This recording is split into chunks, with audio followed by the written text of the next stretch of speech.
Sommes-nous seuls dans l'univers? Sommes-nous les seuls à regarder les étoiles et à nous demander s'il y a quelqu'un là-haut? Aujourd'hui, les spécialistes enquêtent sur la question de différentes façons. Certains utilisent d'immenses radiotélescopes et d'autres des sondes interplanétaires ou interstellaires. Si nous trouvons des extraterrestres, seront-ils doux et tendres? Ou les premiers d'entre eux que nous contacterons seront-ils simplement des machines réplicantes dont les créateurs seront morts depuis des millions d'années? Certains des plus grands spécialistes au monde explorent la question et sont à la recherche d'E.T.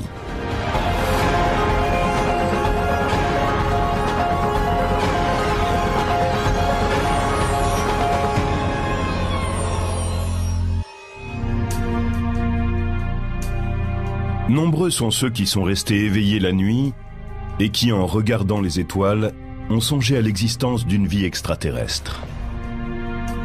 Dans une galaxie qui compte des milliards d'étoiles, dans un univers qu'habitent des centaines de millions de galaxies, sommes-nous seuls?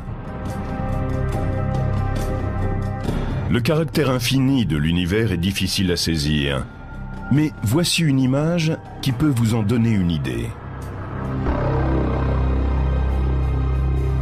Disons que le Soleil est de la taille d'une bille que l'on va déposer sur un trottoir de Manhattan.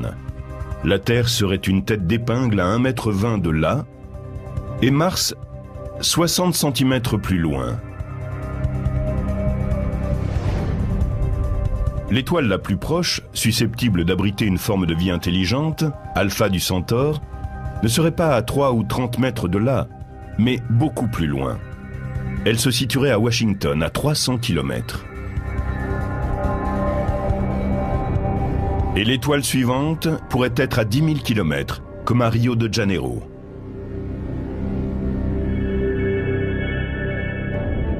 Mais si nous rencontrions par hasard des voyageurs de ces différents points du cosmos, à quoi ressembleraient-ils? Seraient-ils plus ou moins comme nous, ou fondamentalement différents? Pourrait-il être étrange au point de n'avoir rien en commun avec ce que nous connaissons, ce que nous avions imaginé ou même redouté? Beaucoup de spécialistes pensent que cette recherche doit commencer en examinant précisément la façon dont la vie s'est manifestée sur la Terre à ses débuts. Au début des années 50, deux chimistes de l'Université de Chicago ont émis des hypothèses sur la composition chimique qui a permis l'éclosion de la vie. Le prix Nobel Harold Urey et un chercheur de son laboratoire, Stanley Miller, recréent en laboratoire les conditions de la soupe originelle.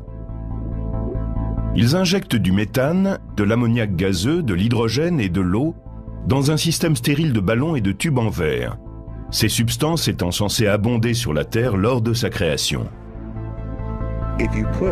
Si l'on met tout cela dans un récipient et qu'on y ajoute une forme d'énergie pour provoquer une réaction, que va-t-il se passer? Quelle réaction va-t-on obtenir? Miller et Urey déclenchent des étincelles entre les électrodes pour simuler des éclairs. Les résultats sont électrisants. Ils ont obtenu une sorte de matière brunâtre. Ils ont commencé à l'analyser et ils y ont trouvé beaucoup de composés organiques, dont certains étaient des acides aminés qui sont les précurseurs, les éléments de base des protéines. Les protéines sont quant à elles les éléments de base de la vie. L'expérience de Miller et Urey a démontré que les précurseurs des organismes vivants pourraient avoir reçu le signal de départ d'une réaction chimique. Or, ce type de réaction n'est pas limité à la Terre. Le méthane, l'ammoniac, l'hydrogène et l'eau sont présents dans d'autres objets cosmiques de notre système solaire, et même, selon de nombreux spécialistes, à travers tout l'univers.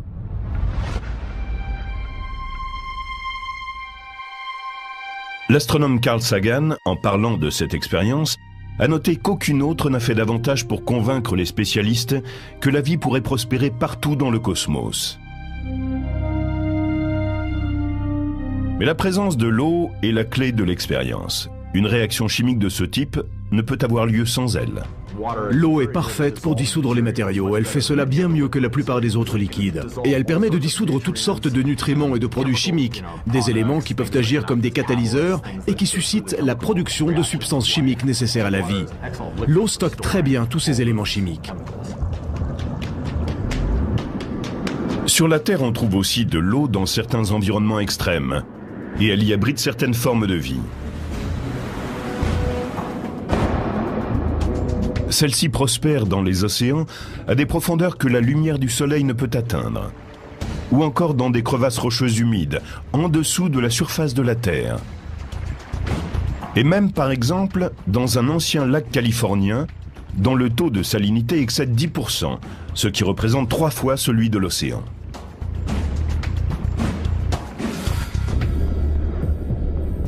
Mais la vie terrestre a aussi besoin de carbone, qui était en fait la substance principale produite par l'expérience Miller-Urey.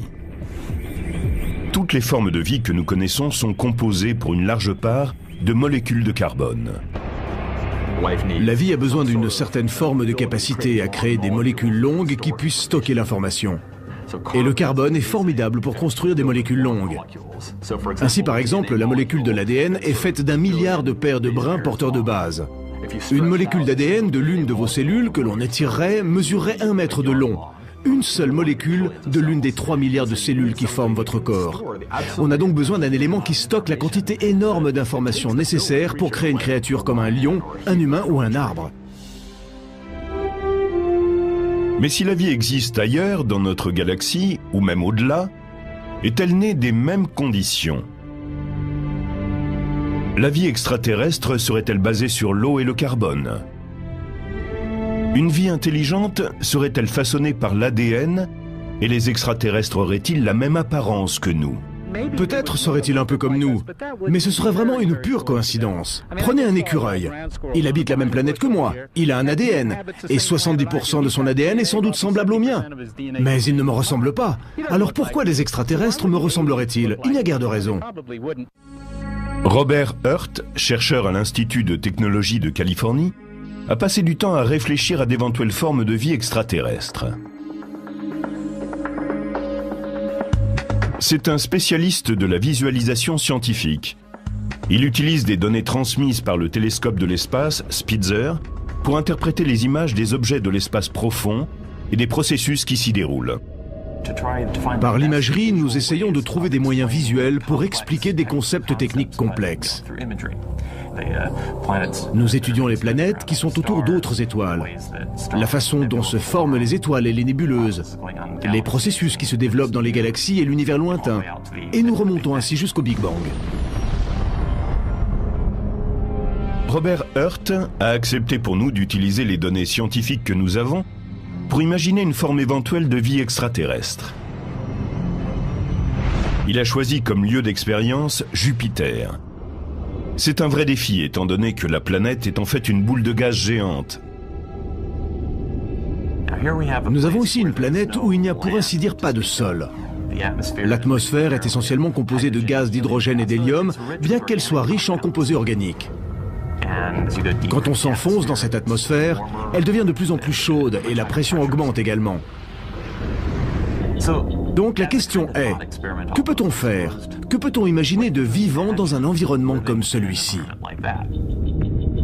En se référant au seul modèle de vie que nous connaissons, les organismes terrestres, Hurt a commencé par se demander ce qui était indispensable à l'émergence de la vie sur Terre. Vous avez besoin de sources d'énergie.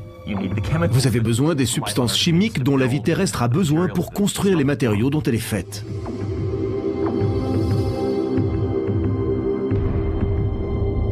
Sur Jupiter, la source principale d'énergie est un léger rayonnement venant du Soleil qui frappe le haut de l'atmosphère de la planète. Et la seule source connue d'éléments chimiques qui puissent servir d'éléments de base pour une forme de vie sont les composés organiques qui tourbillonnent dans la couverture nuageuse de Jupiter. En essayant d'imaginer une forme de vie qui s'appuierait sur ces deux points, le Dr Hurt s'est souvenu d'une idée émise à l'origine par Carl Sagan dans les années 70. une sorte de ballon vivant fait de gaz.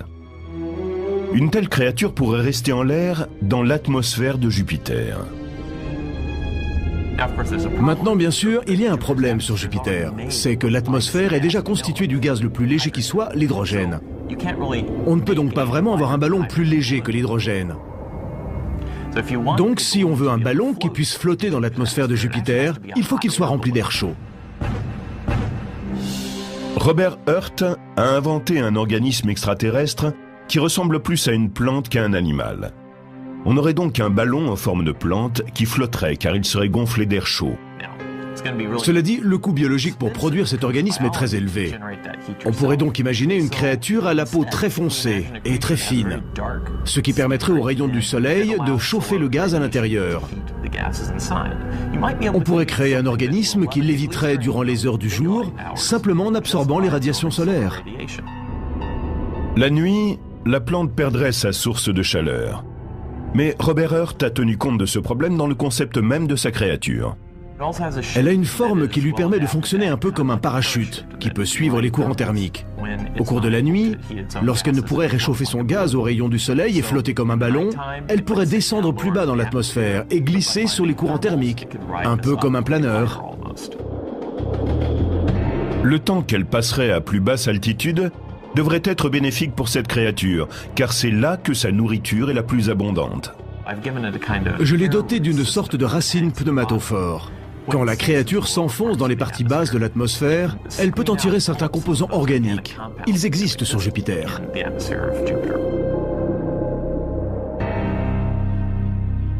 Bien sûr, la création du Dr Hurt, cette plante ballon jupitérienne, n'est pour l'instant qu'un exercice inventif et divertissant, bien qu'il soit tout à fait fondé scientifiquement. Mais pour de nombreux astrobiologistes et astrogéologues, il est réaliste de penser que certaines formes de vie puissent exister à l'heure actuelle sur d'autres objets de notre système solaire.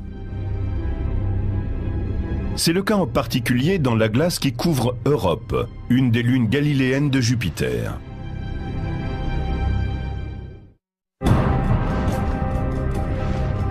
À 500 millions de kilomètres de la Terre, en orbite autour de ce géant gazeux qu'est la planète Jupiter, se trouve ce qui pourrait être le refuge de la vie extraterrestre dans notre système solaire, Europe. C'est une boule couverte de glace, de la taille de notre Lune, ce qui équivaut à un quart de la Terre. Les spécialistes pensent que la glace qui couvre cette Lune est un océan d'eau liquide. Cette hypothèse est appuyée par le fait qu'Europe conduit le champ électromagnétique émis par Jupiter. Ce phénomène de conduction est l'indice, en tous les cas nous le pensons, de la présence d'eau salée à l'intérieur d'Europe. On pense que cette couche d'eau pourrait avoir une épaisseur d'au moins 150 km. Souvenez-vous qu'Europe est de la même taille que la Lune, ce qui veut dire que même si elle est plus petite que la Terre, elle contient 2 fois plus d'eau liquide que tous les océans de notre planète. Et l'eau liquide, comme on le sait, est ce qui rend possible la vie sur Terre. Les scientifiques à la recherche de formes de vie extraterrestres se penchent attentivement sur le statut d'Europe.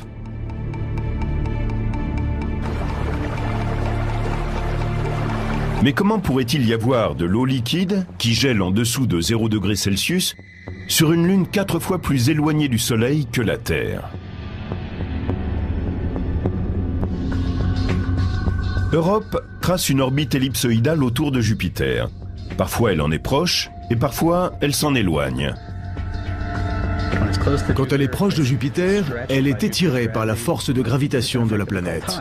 On appelle ça un effet de marée. Et quand elle s'en éloigne, elle se rétracte. Ce qui veut dire que le corps d'Europe est continuellement en travail. La friction causée par cet étirement produit de la chaleur, tout comme une balle de caoutchouc s'échauffe quand on la comprime de façon répétée. Ce processus lié à l'effet de marée pourrait produire assez de chaleur pour garder de l'eau sous forme liquide sous la surface d'Europe.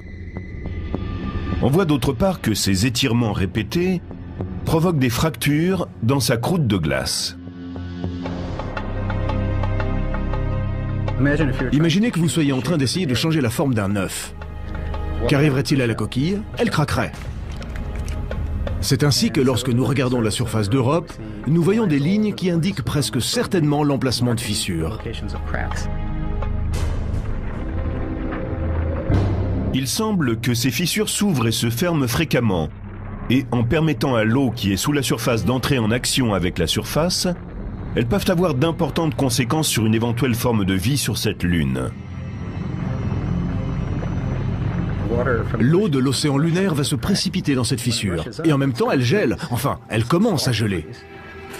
Quelques heures plus tard, quand la fissure se referme, elle presse cette eau gelée et de la neige fondue remonte à la surface. C'est pour cela que nous voyons sur Europe ces lignes qui, dans la plupart des cas, sont doubles et s'allongent de chaque côté de la fissure. La majeure partie de l'eau est éjectée de la fissure et retourne en arrière, vers l'océan qui est en dessous. Et il semble qu'elle puisse alors transporter sous la surface certains éléments nécessaires à la vie. Au-dessus de la glace qui couvre Europe, on trouve de l'oxygène. Il a été séparé de l'eau lorsqu'elle était sous forme de glace, par des particules chargées par le champ magnétique de Jupiter. La surface d'Europe semble de plus abriter des composants organiques qui viennent de comètes et de morceaux de comètes. Voici encore un ingrédient important pour la vie.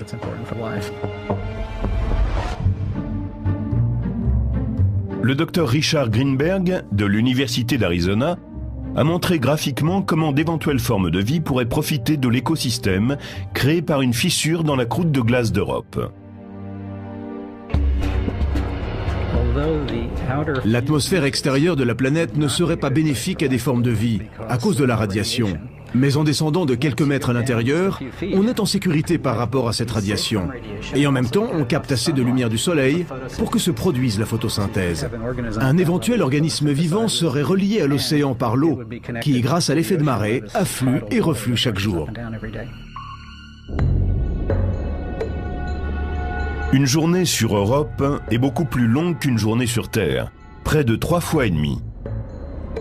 Cela donne le temps aux organismes mobiles de s'aventurer dans la fissure.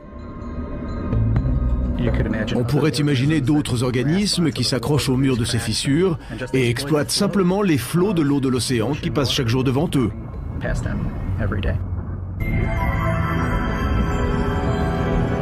Toutes les créatures semblables aux mollusques et aux méduses pourraient s'élever avec l'eau dans les fissures pour recueillir à la surface des nutriments frais.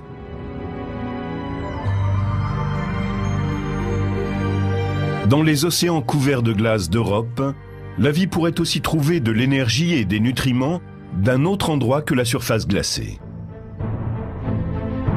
Il est possible que la chaleur résiduelle du cœur de cette lune ait fait naître des évents hydrothermaux sous-marins. Sur Terre, ce type de système abrite de multiples formes de vie exotiques. Ce qui se passe, c'est que l'eau qui est très chaude et contient beaucoup de métaux lourds passe à travers l'eau du sol et est injectée dans l'océan même. Il y a là beaucoup de composés chimiques dont la vie peut se nourrir. Cette source chimique d'énergie permet l'existence d'immenses populations de bactéries et de très petites formes de vie. Il y a tout un écosystème, une chaîne de nourriture, qui permet à différentes sortes de poissons et de vers de prospérer dans ces endroits. Depuis quelques années, on discute de l'opportunité d'envoyer sur Europe un vaisseau qui pourrait pénétrer la glace et prouver la présence de vie. Mais Richard Greenberg, un expert de cette lune, pense qu'il serait possible de découvrir des signes de vie sans pénétrer la glace. Si nous envoyons un vaisseau spatial sur Europe pour chercher la vie, cela pourrait être assez facile d'y arriver, plus facile qu'on ne l'imagine généralement. On s'est essentiellement posé les questions suivantes. Comment faire pour traverser ces kilomètres de glace? Pour descendre au fond des océans? Comment percer la croûte glacée? Ou la faire fondre pour passer au-delà? Mais ce ne sera pas nécessaire. Si l'on arrive à se poser à un endroit où le matériau, que ce soit sous forme de liquide ou de glace, est remonté récemment de l'océan, on pourrait y trouver des traces d'organismes. Ou bien, si l'on peut se poser intelligemment dans un endroit actif, on pourrait y prélever des échantillons d'eau océanique réellement fraîche. Selon certains, le risque dans ce cas serait de contaminer la lune glaciaire. Si des micro-organismes s'embarquaient clandestinement dans un vaisseau qui atterrirait à la surface d'Europe et qu'ils trouvent leur chemin dans l'eau liquide, nous pourrions plus tard nous rendre compte que la vie que nous aurions cru avoir découverte sur Europe viendrait de chez nous. Mais il existe une autre lune éloignée, quelque part ailleurs dans notre système solaire, qui ne risque pas d'être contaminée par nous, tant la vie y serait différente.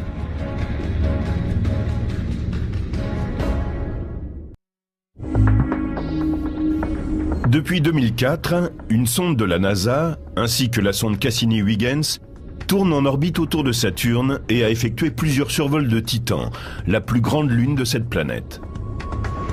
Titan est un énorme corps planétaire, la seconde plus grande lune du système solaire. Elle est moitié plus grande que notre lune. Si elle n'était pas en orbite autour de Saturne, Titan serait une planète de plein droit. Mais le plus impressionnant, c'est que beaucoup de scientifiques pensent que cette lune pourrait maintenant ou dans le futur abriter des formes de vie. Sa géologie ressemble beaucoup à celle de la Terre. Tous les phénomènes que nous connaissons, le vent, l'érosion, les lacs, le volcanisme, la formation des montagnes, les cratères, nous les trouvons tous sur Titan.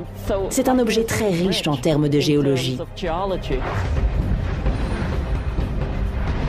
Mais à 1260 km du Soleil, 6 fois plus loin que la Terre, Titan est au-delà du gel. La température moyenne à sa surface est de presque 150 degrés en dessous de 0 Fahrenheit. C'est tellement froid que l'eau gelée à la surface de Titan est comme de la pierre.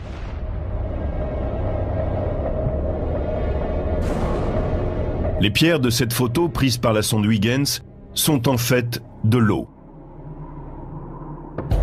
Il y fait tellement froid que les hydrocarbonés comme le méthane et l'éthane, qui sont à l'état de gaz sur Terre, sont à l'état liquide à la surface de Titan. L'orbiteur Cassini en a aperçu au cours de son vol. Nous voyons ce qui semble être du matériau organique à la surface. Et nous voyons aussi de vastes étendues de liquide. Mais ce n'est pas de l'eau. C'est du méthane, dans lequel est peut-être dissous de l'éthane. Il y a d'immenses lacs, de la taille de petites mers.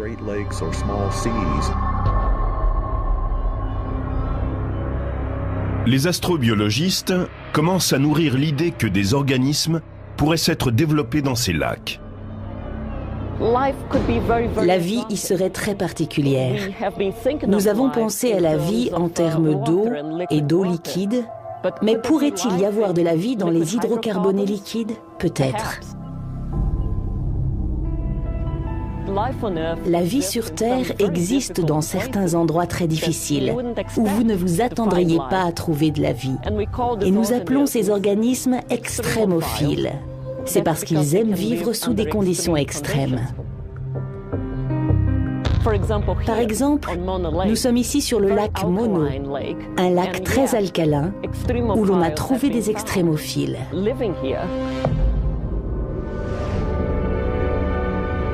Il est possible aussi que la vie se soit créée plus tôt dans l'histoire de Titan, à une époque où la chaleur liée à la formation de cet objet cosmique était encore présente.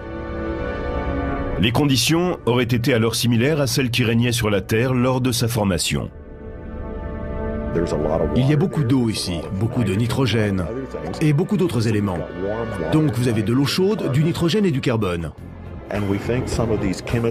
Et nous pensons que les processus chimiques qui, sur Terre, sont à l'origine des matériaux biologiques et prébiologiques, qui ensuite font partie de la vie, peuvent avoir été à l'œuvre de la même façon sur Titan, si l'on a le même type d'éléments chimiques et de la chaleur. Certains pensent que si le cœur de Titan est suffisamment chaud, cette hypothèse pourrait se vérifier. Dans ce cas, la vie microbienne pourrait être encore présente, loin sous la surface. Des organismes vivants ont été trouvés qui prospéraient dans des crevasses humides à 3 ou 4 km sous la surface de la Terre. Maintenant, si vous vous enfoncez dans Titan, et je parle ici de 50, 100 km, ou peut-être même 200, eh bien, tout comme lorsque l'on s'enfonce dans la Terre, la chaleur devient plus intense.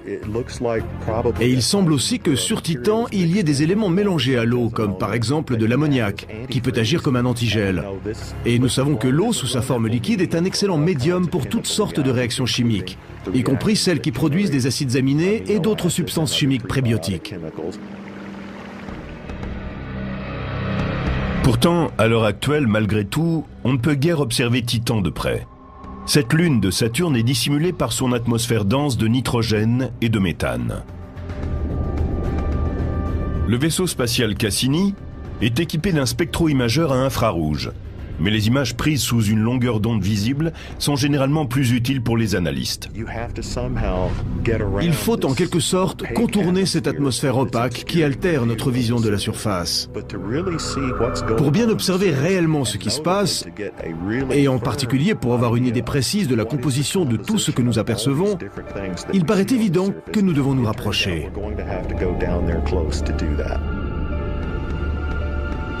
La sonde européenne Huygens s'est posée sur Titan et a envoyé des images vers la Terre, mais elle ne peut se déplacer à la surface.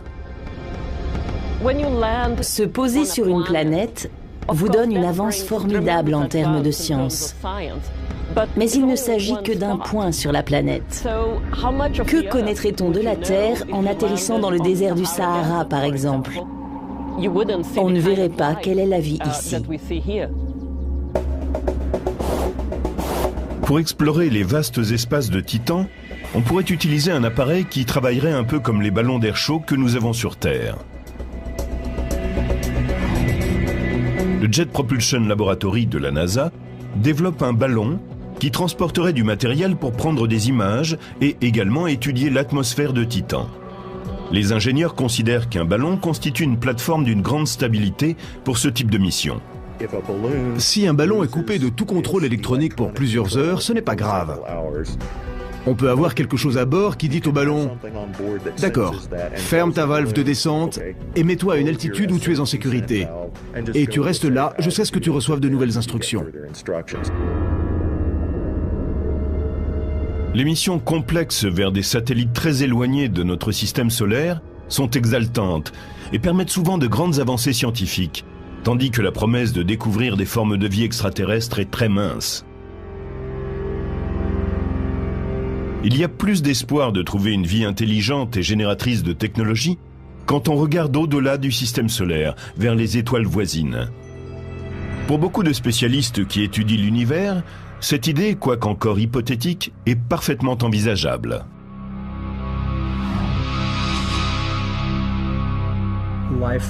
La vie tend à évoluer pour rencontrer de plus en plus de succès. Et il semble que sur Terre, une des choses qui permettent aux organismes de réussir, ce soit de devenir intelligents. Donc il me semble fort possible qu'il y ait des créatures dotées d'une certaine forme d'intelligence sur d'autres planètes. Si l'une de ces formes de vie a débuté des milliards d'années avant le système solaire, elle a peut-être pris 1 milliard d'années de plus que nous pour arriver au même point. Mais maintenant, c'est le bon moment. Et les terriens sont à l'écoute tout autour du globe avec leur radiotélescope. Oh, well, howdy doody, boys and girls! Nous envoyons des signaux dans le vide depuis des décennies. Toutes les émissions, toutes les ondes radio FM, toutes les transmissions télévisées partent vers l'infini pour l'éternité. Quelqu'un, quelque part, pourrait-il les entendre ? Et combien de temps faudrait-il à nos signaux radio pour couvrir la distance ?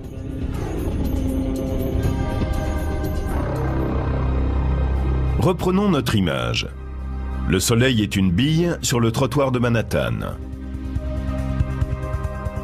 Alpha du Centaure, l'étoile la plus proche, est une bille sur le trottoir de Washington. Une étoile plus lointaine sera une bille placée à Rio de Janeiro. Une fusée lancée depuis la Terre, le trottoir de Manhattan, mettrait 75 000 ans pour atteindre Alpha du Centaure, celui de Washington. Et la même fusée aurait besoin de 2 millions d'années pour atteindre Rio, une étoile située à 100 années-lumière de là. Heureusement, un signal radio est beaucoup plus rapide qu'une fusée. Il file à la vitesse de la lumière. Et au lieu de prendre 75 000 ans, un signal voyageant de la bille de Manhattan jusqu'à la bille de Washington ne prendrait que 4 ans et demi. Un signal allant de la bille de Manhattan à celle de Rio prendrait 100 ans pour faire le voyage. Certaines de nos premières émissions pourraient maintenant approcher de leur but. Voyons les choses à l'envers. Des civilisations extraterrestres intelligentes ne pourraient-elles envoyer des cliquettements vers la Terre simplement pour voir s'il y a quelqu'un? Les spécialistes sont à l'écoute grâce à la technologie créée à l'origine pour étudier les phénomènes cosmiques lointains, comme les étoiles en train d'exploser.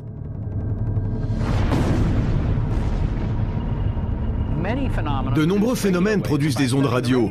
En les étudiant, on obtient des informations sur ce qu'il y a ailleurs et comment ça marche. Le fait d'utiliser les antennes radio pour étudier l'univers est une idée qui date d'avant la Seconde Guerre mondiale. Les immenses antennes radio utilisées aujourd'hui, ce qu'on appelle des radiotélescopes, sont tellement perfectionnées et sensibles qu'elles peuvent facilement détecter l'énergie d'une puce en train de dormir. Ce ne sont que de grands réflecteurs au fond.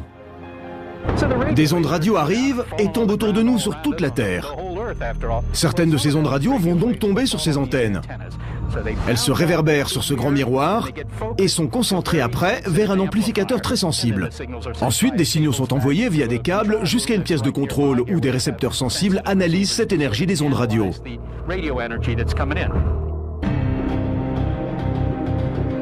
Seth Shostak est un astronome de l'Institut SETI de Mountain View en Californie. SETI signifie « recherche d'une intelligence extraterrestre ». Ici aussi, on utilise des radiotélescopes, mais pas pour étudier des phénomènes cosmiques naturels.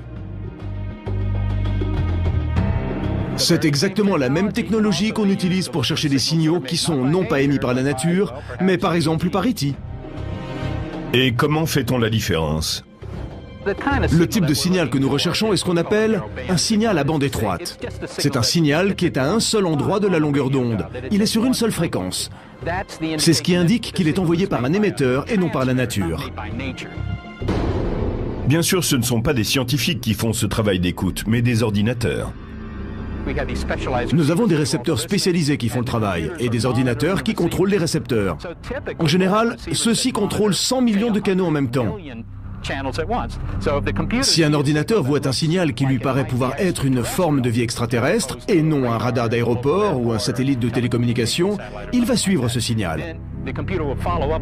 Et si cela commence à lui paraître intéressant, que cela peut être le grand truc qu'on attend, alors il nous contactera et attirera notre attention dessus. Pour l'instant, aucun signal de ce type n'a été détecté. Mais l'Institut SETI continue fidèlement ses recherches, et à juste titre, selon beaucoup d'astronomes réputés. Absence de preuve ne signifie pas preuve d'absence. Donc nous ne pouvons pas dire que du fait que SETI n'ait rien trouvé jusqu'à présent, c'est qu'il n'y a pas d'autre civilisation intelligente quelque part. Non, on ne peut pas dire cela. Et je soutiens la poursuite de ces recherches. Il y a des centaines de milliards d'étoiles dans notre galaxie et des centaines de milliards de galaxies dans l'univers. En considérant simplement ces chiffres, je serais surpris qu'il n'y ait pas une forme de vie intelligente quelque part dans l'univers. Mais les objets cosmiques sont si nombreux. Comment les astronomes de SETI déterminent-ils l'endroit exact où ils vont porter leurs efforts et diriger leurs télescopes? Ce qu'on veut, c'est capter des systèmes stellaires qui ont une chance de posséder une planète comme la nôtre et d'abriter une forme de vie intelligente.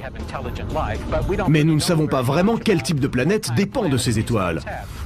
Nous avons une longue liste de millions d'étoiles relativement proches.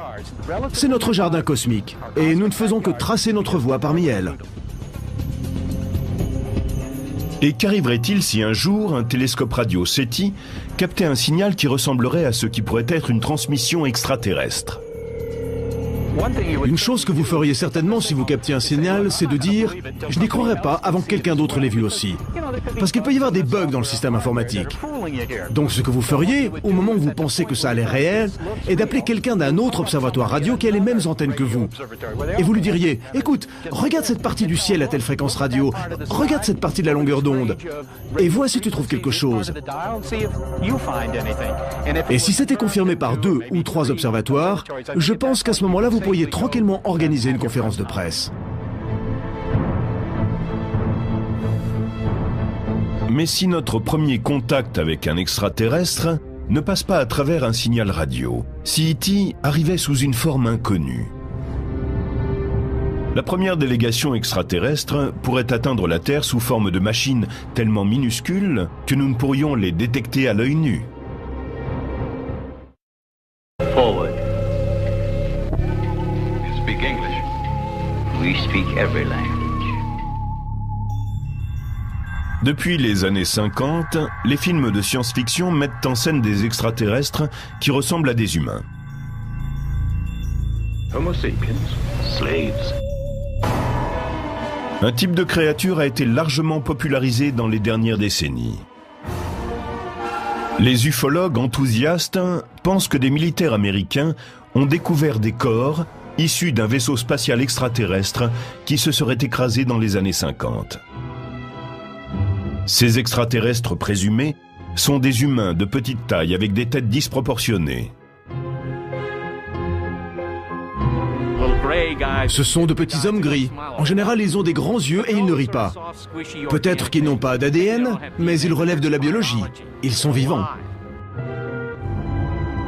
Ils ont une forme anatomique facile à saisir et à accepter pour les êtres humains. Est-ce vraiment à cela que ressemblerait E.T.? Peut-être. C'est une hypothèse. Mais en même temps, je pense que dans des centaines d'années, nous pourrons inventer des machines pensantes. Et si nous le pouvons, peut-être les extraterrestres l'ont-ils déjà fait depuis longtemps. Il faut garder à l'esprit que l'univers est vaste et très ancien. Ils ont eu tout le temps. Hello, Kismet. Gonna talk to me? Les machines pensantes paraissent bien loin de nous. Pourtant, certains futurologues pensent qu'elles sont à notre porte.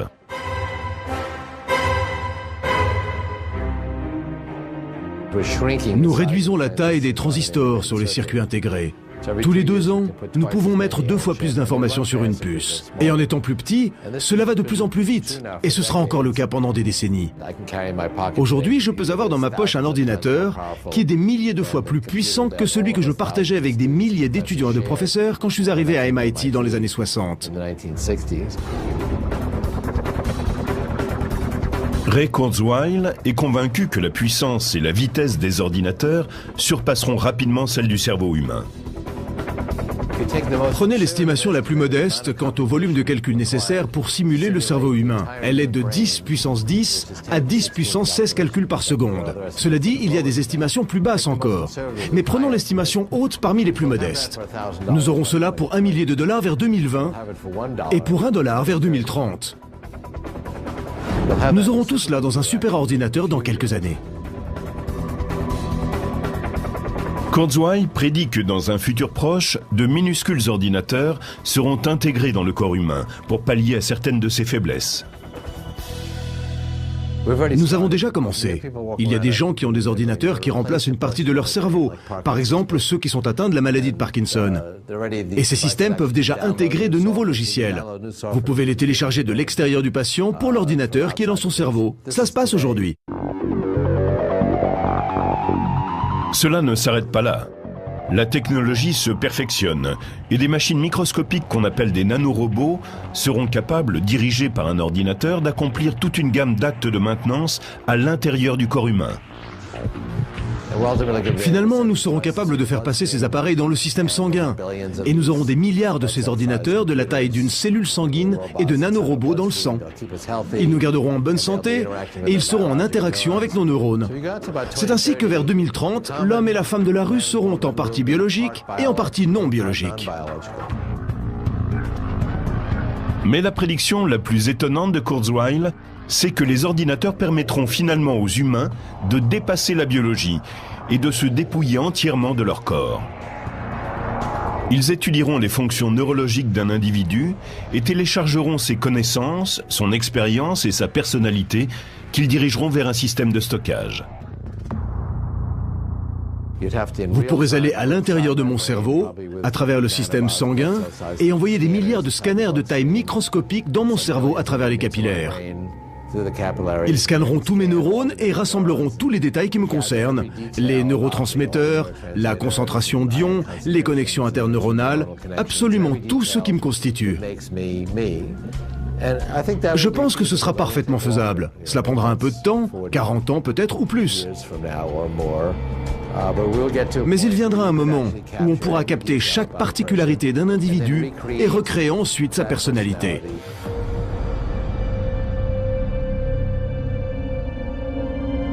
Les implications de tout cela sont bouleversantes, et parmi elles, la perspective d'immortalité.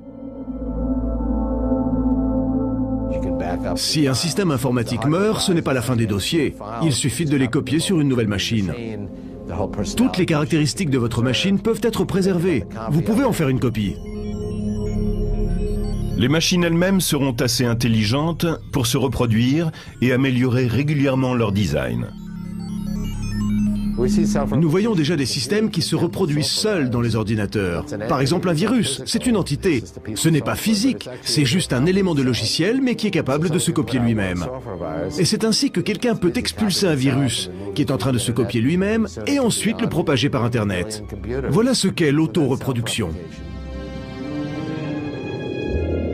Et bien sûr, ces machines intelligentes, qui sont à la fois immortelles et beaucoup moins vulnérables aux radiations et autres dangers cosmiques, seraient capables de survivre à de longs voyages interstellaires. C'est un raisonnement qui amènerait Kurzweil et les autres futuristes à penser que notre première rencontre extraterrestre a plus de chances de se produire avec des machines intelligentes qu'avec des créatures biologiques. Ils n'enverront pas de grandes créatures malassonnes, mais de petits systèmes microscopiques non biologiques. Et c'est ce que nous allons faire, nous aussi. Qu'elle soit intelligente ou non, biologique ou pas, la découverte d'une forme de vie extraterrestre serait sans doute la révélation scientifique la plus importante de l'histoire de la civilisation humaine. Certains affirment que cela pourrait même avoir une influence très positive sur la conception humaine. Je pense que cela changerait réellement notre perspective en tant qu'individu. En tout cas, cela nous montrerait que nous sommes une espèce parmi d'autres dans un monde, dans un univers, et que nous ne sommes uniques que parce que nous sommes. Et si cela ne nous donne pas la force de dépasser certaines de nos différences stupides, je ne sais pas ce qui se passera. Je pense que c'est une des meilleures choses qui pourrait nous arriver. Certains pensent qu'un éventuel contact avec une civilisation extraterrestre ne provoquerait aucune panique dans les rues. At the proper moment, the invasion will be launched from our platforms. I'm getting out of here. Stay where you are. Je pense que les humains sont beaucoup plus prêts qu'on ne le pense à rencontrer des extraterrestres. Nous sommes beaucoup plus souples et ouverts à ce genre de choses. Et l'idée selon laquelle nous serions en proie à la panique et que notre société exploserait me paraît bien réductrice.